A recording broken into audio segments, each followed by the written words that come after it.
Hi, I'm Kyle, and I've been recording this entire time. We're talking about referential transparency. Um, so referential transparency is an expression being equivalent to its evaluation. So this is a good example of that 2 and 2 and 4 are effectively the same thing. But that also means, so if I have something like that, and I want to Kyle, you're not sharing your oh, it's screen. still not doing it. I just started recording and didn't share the, come on, motherfucker. All right, thank you.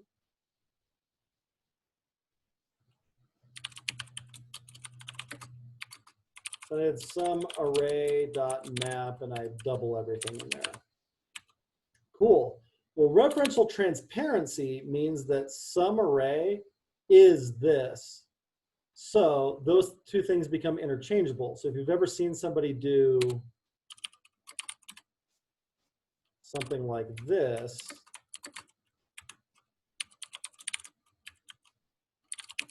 that's why you can do that. You don't have to sort in a variable first. They're the exact same thing.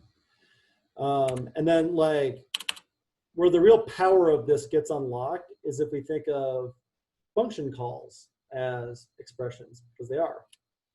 So I could have some function, and if it returns a string, I can dot length that, or I can dot split that, or I can do anything that I can do a string with.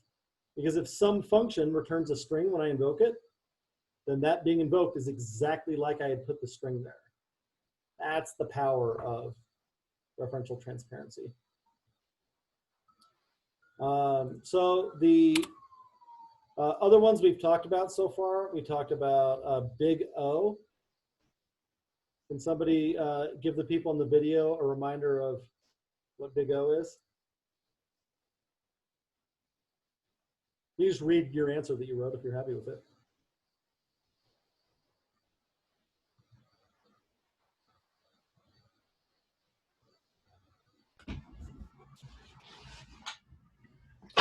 Big O is a way of describing how the space and time complexity of an algorithm increase as the input size of the data increases.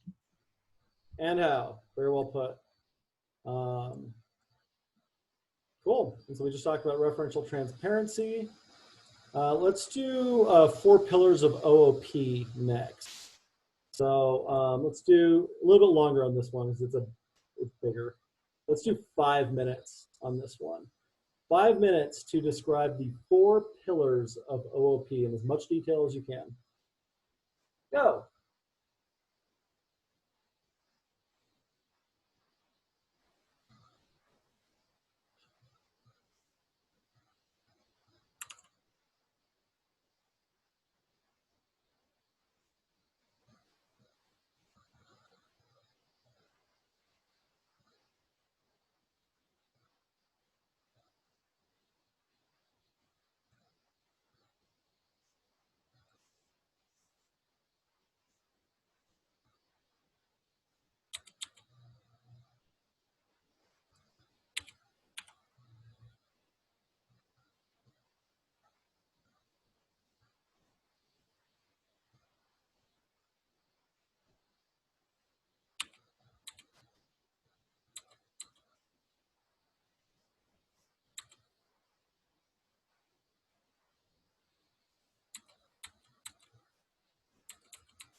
Another minute.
All right, slack me what you got.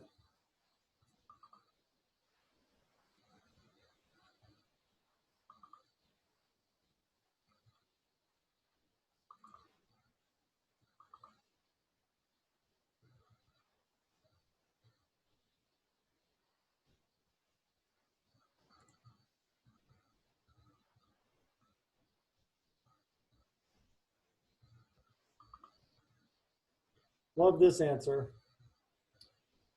Encapsulation, so all the ones I've seen so far, you've gotten the 4 of them correct. Encapsulation, abstraction, inheritance, polymorphism.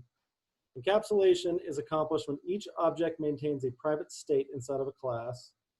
Abstraction is an extension of encapsulation. It's the process of selecting data from a larger pool to show only the relevant details to the object. Inheritance is the ability of one object to acquire some or all properties of another object. For example, a child inherits the traits of his or her parents. With inheritance, reusability is a major advantage. You can reuse the fields and methods of the existing class. And polymorphism gives us a way to use a class exactly like its parent, so there's no confusion with mixing types. I'm seeing.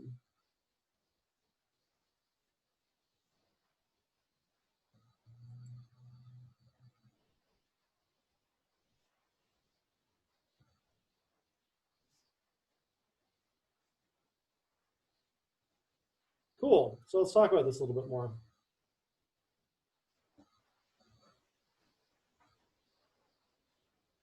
So the idea of encapsulation, this one is so like central to how you probably think of this stuff that it's hard to imagine it not existing. So with encapsulation,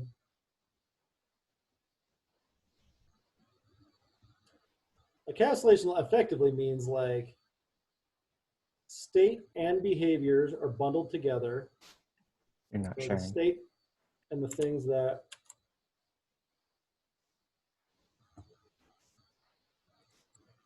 act on that state are one unit.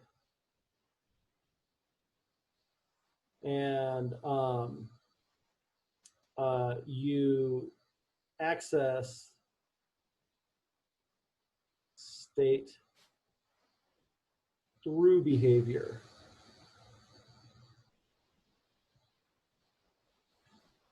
So in an object,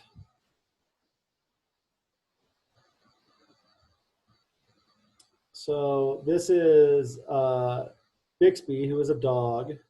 It's his class.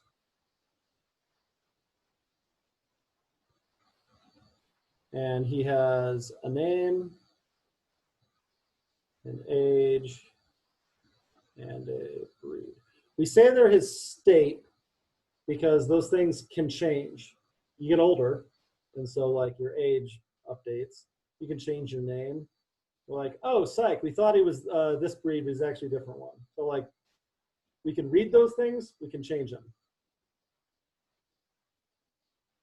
And then Bixby might have behaviors that go along with them that are like bark. And maybe that takes an argument of how many times or whatever. But the state and behavior. So this is like the 2 things that Bixby has.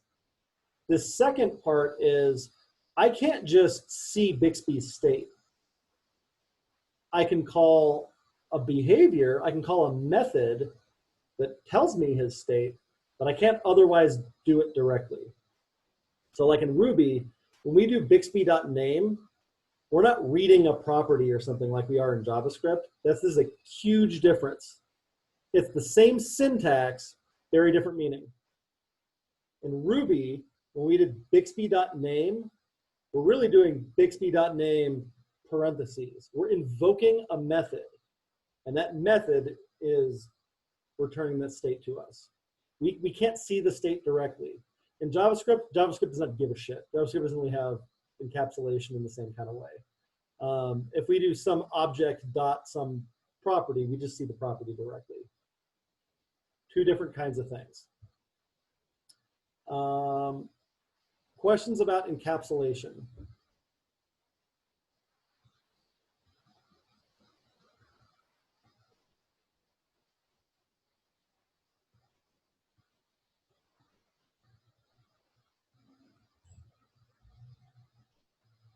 Okay, close spin-off of this is abstraction.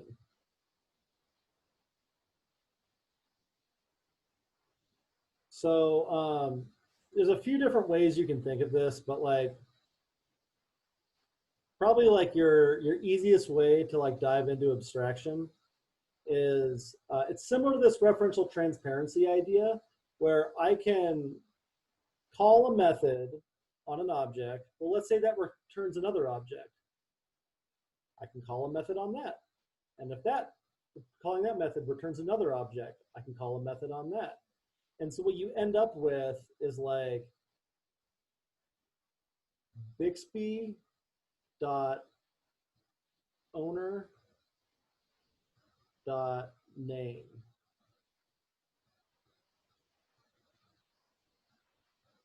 So I call Bixby dot owner. That gives me back the Kyle object. I call the name method on the Kyle object, and I get back Kyle. This is not what we want to do. What you want to do is have a method that's like Bixby dot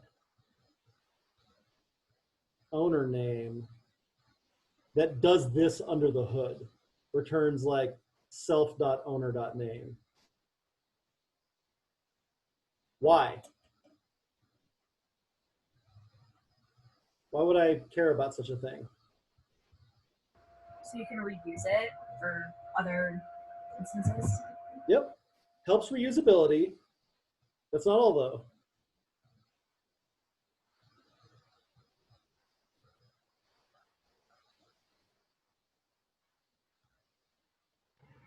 With it being saved, like with you invoking it as a function as opposed to just like a kind of like a list of attributes, doesn't it allow you, I guess, greater control? You can do more with it and set up. Yes. It's also flexibility to change it down the road. Think of it this way. When I do Bixby.owner.name, I not only need to know how Bixby works, I also need to know how owner works. Whereas with this, I don't know how owner works. I don't give a shit. I just want the owner's name. And so if I change that implementation down the road, if the interface for this gets totally different at some point, I don't have to change any of this code. I change the implementation of this code maybe, but now I'm changing it in one place rather than everywhere I'm using Bixby.owner.name, because I have abstracted how this information is obtained into this one method.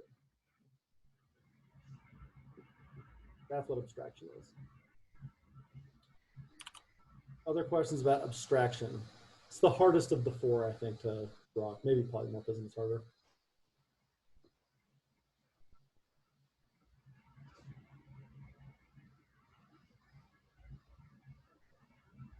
Cool.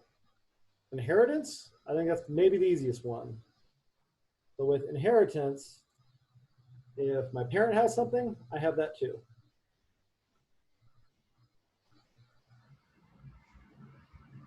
And that's state and behavior. Get state and behavior from a parent. So if there are things that are true of all mammals, then a dog's a mammal.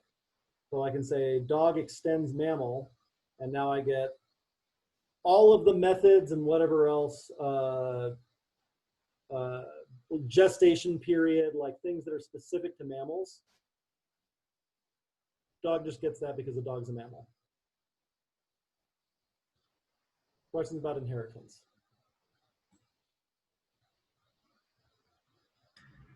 And we've delved into inheritance, but not like too deeply with some of our models. If you have something that you want to inherit from a parent, let's say, but maybe like one or two details you want to be different, can you go in and target those specifically to make them different? Wow, what a fucking alley-oop. Because that is exactly what polymorphism is. I'm only here to help, Kyle. I'm so glad. Polymorphism usually comes in, well, there's like a couple things to keep in mind with polymorphism. But two that are worth like having the vocabulary for are called overriding, which is what you were just describing, and overloading, which we don't have in Ruby or JavaScript, but it's in a lot of other languages. Actually, I don't think, now that I say that out loud, can you override or overload shit?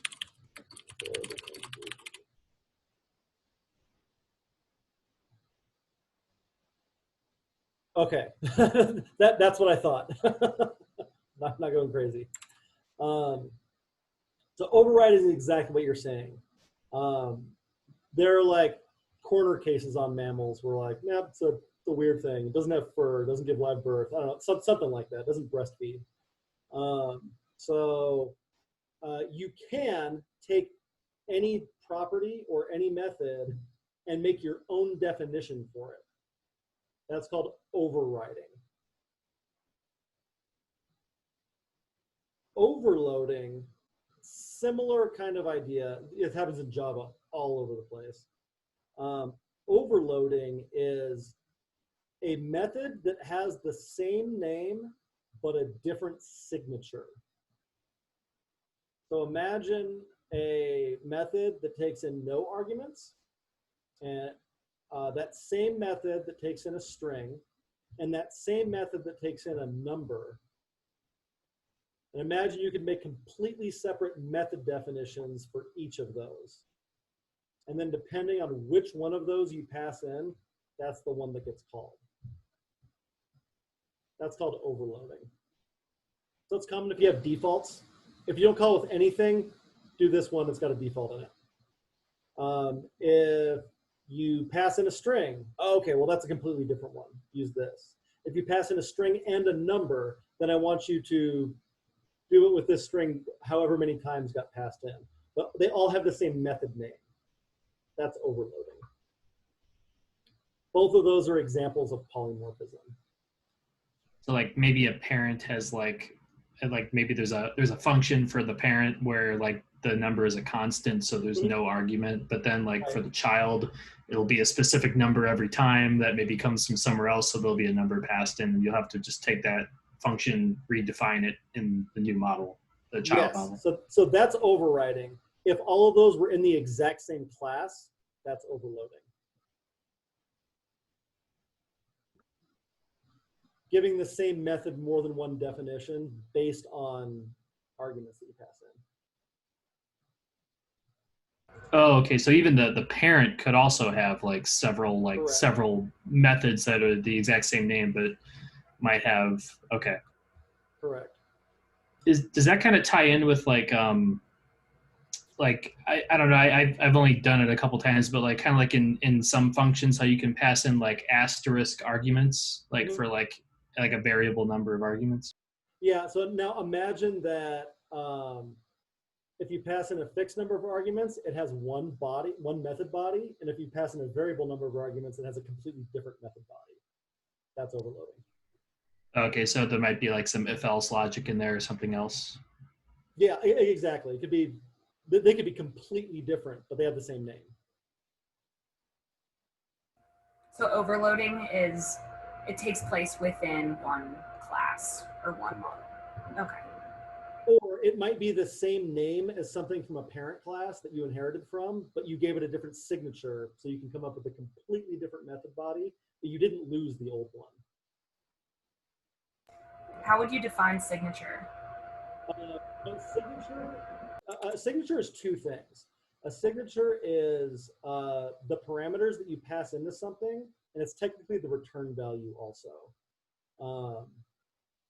I don't know how you would, I don't think you can overload something based on its return value, but, and like, again, JavaScript and Ruby don't have overloading. So like you've never seen something like this before, but find some examples. Perfect. So an add method that takes in 2 arguments versus 3 arguments. In OOP, you can make those completely different implementations. Or like a float and an integer or something. And so what the bodies for those end up looking like are you're declaring basically the same method. It's got the same name. In both cases, it's disp. But if they have different signatures, which is this part, they can have completely different bodies.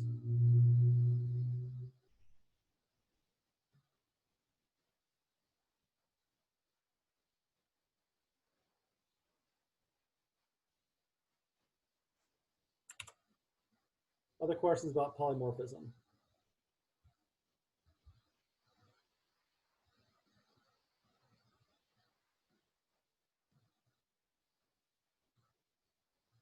One other thing worth knowing about polymorphism, and this is going to sound like old man Coberly is just throwing a bunch of dumb vocab shit at you, but this is a term that people know, and like this word comes up on interviews. Liskov substitution.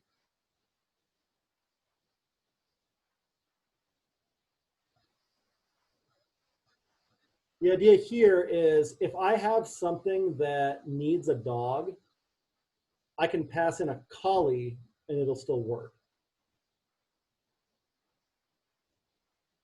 If I have something that needs a controller and I pass it my user controller, that still works.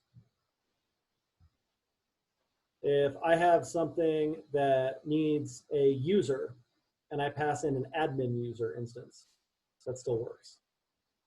So it's subclasses you can use interchangeably. If something is expecting a superclass and you pass it something that's been subclassed off of that, still works. That's called Liskov substitution. Does that work in both JavaScript and Ruby? Yeah.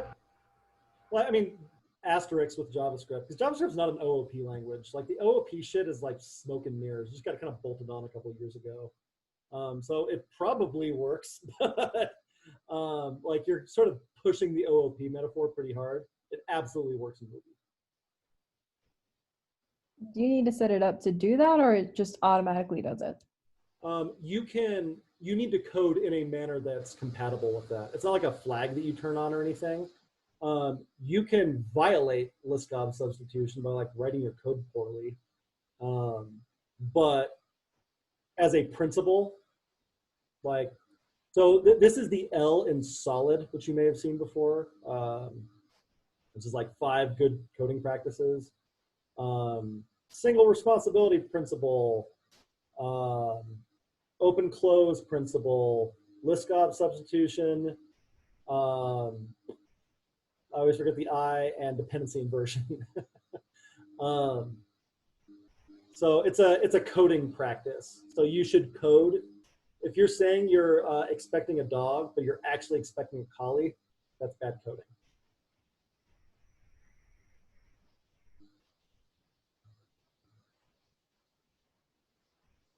So here's your 4 pillars of OOP. Questions about it?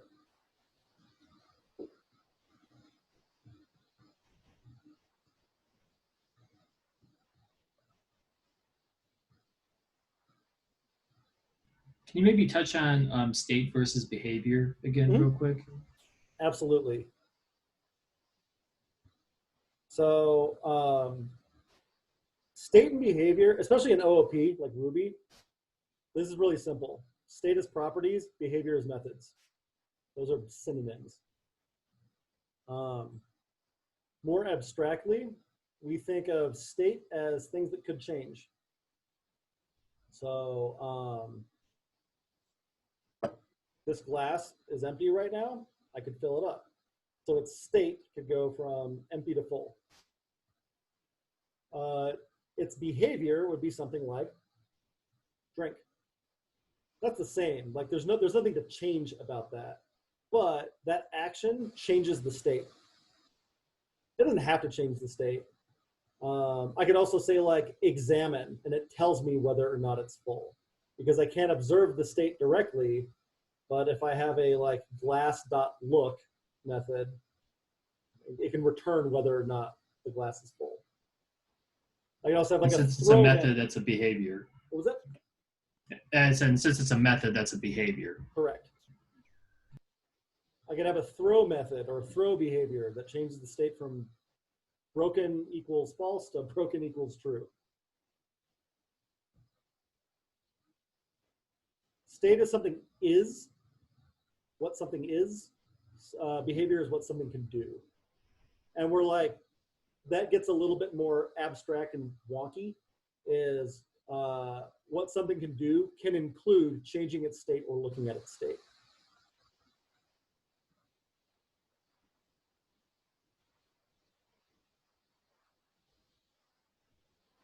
Other questions about any of that?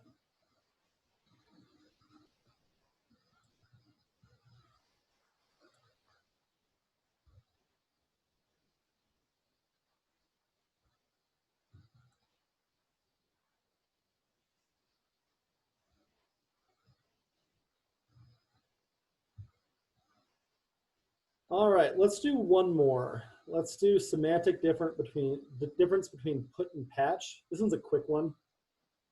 So we'll blast this one. Yeah, I wouldn't mind getting through that one. And shit, who am I kidding? We're out of time. Cores. Yeah, we can do put, patch, and cores. So let's do put and patch real quick. I'm going to give you 2 minutes on this one. 2 minutes. Give me your best difference between put and patch. Go.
I don't think you meant to put that in an announce, Lynn, but your answer is correct.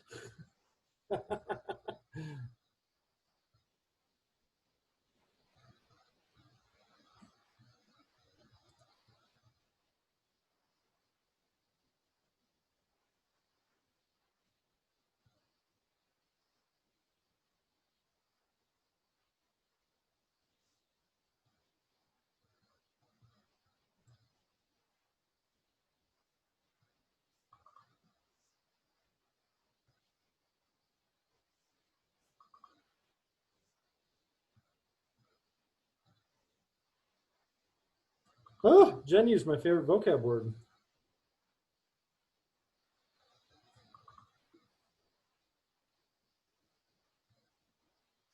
All right, slack me what you got.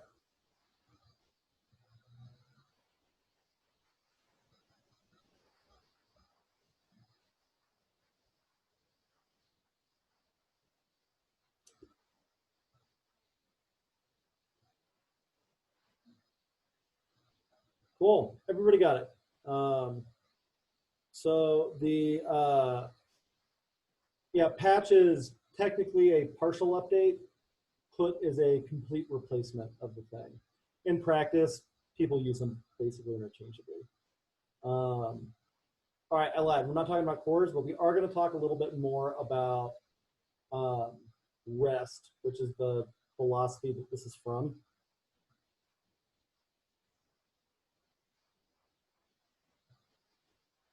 So REST, anybody know what REST stands for?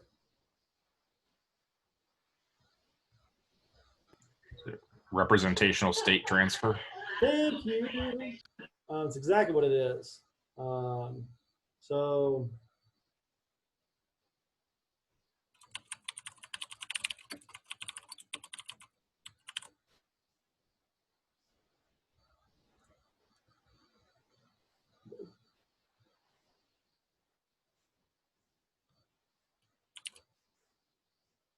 REST was a dude named Roy Fielding's doctoral dissertation. So PhD in computer science. And he was proposing a new architecture for APIs on the web.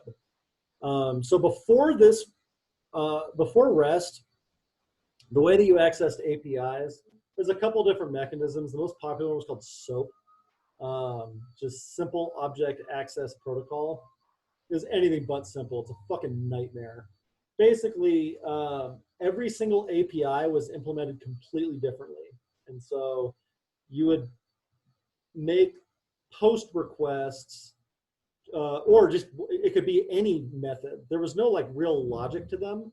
And you could think of it as like functions you're calling on somebody else's computer. Technically, it's called RPC, but SOAP was the same general idea. Imagine just you get a list back of functions you're allowed to call on this computer, and you get to access their responses. REST was this idea that, well, what if we organize things around this idea of resources? And then we used HTTP verbs as a way for indicating how we wanted to interact with those resources. So you could have something like dogs. That was a resource. And it's like, all right, well, if we map the CRUD operations to HTTP methods, we can get dogs, we can get a particular dog, we can update this dog, we can delete this dog. And so if we did that Not as sharing, a, Kyle. oh, got him. Wow.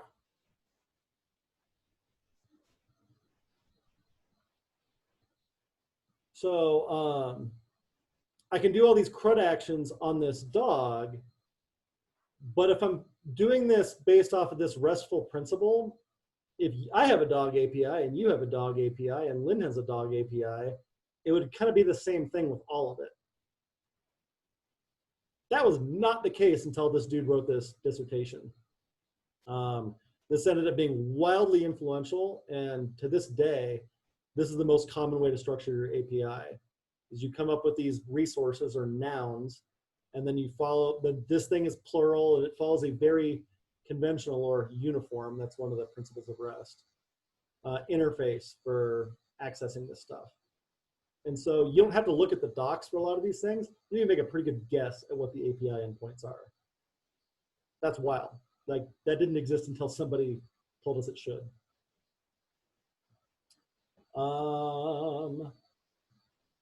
And so, yeah, that was the distinction between put and patch on that, is, am I partially updating a resource or am I completely replacing a resource? Cool. Any last questions before I hop over to SAS?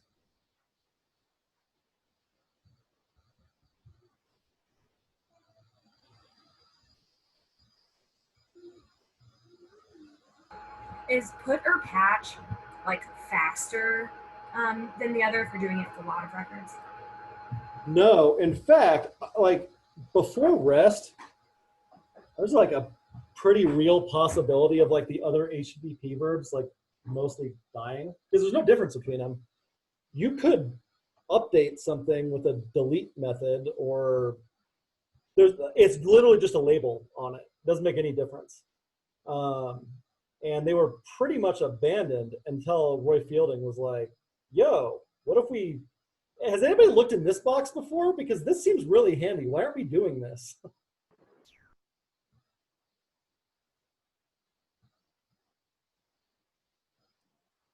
Just a quick question. When we were doing this last project, we were using an HTML form to send a post request or a put Mhm. through the middleware and everything. Uh-huh. And since we were validating our usernames, we kept hitting an error. Like if you would only update, say, your password, Mhm. it wouldn't update them because it was saying that username already existed. So is Mhm. that like, does that come into play later with using events and stuff? Like it makes it easier to bypass that? No, that's a back-end issue. So my guess is it has to do with how you were structuring that update with Active Record. There's a couple ways you can do it. And so if you're just trying to update one property of something, but you're requiring anytime you do something like that, that it has all of the fields with it, that'll barf at you. Okay. And so what you usually want to do is look up the existing record and then just tweak that one piece and then try to save it. And then it's going to validate only that piece of it. Okay. Thanks. Cool. Anything else?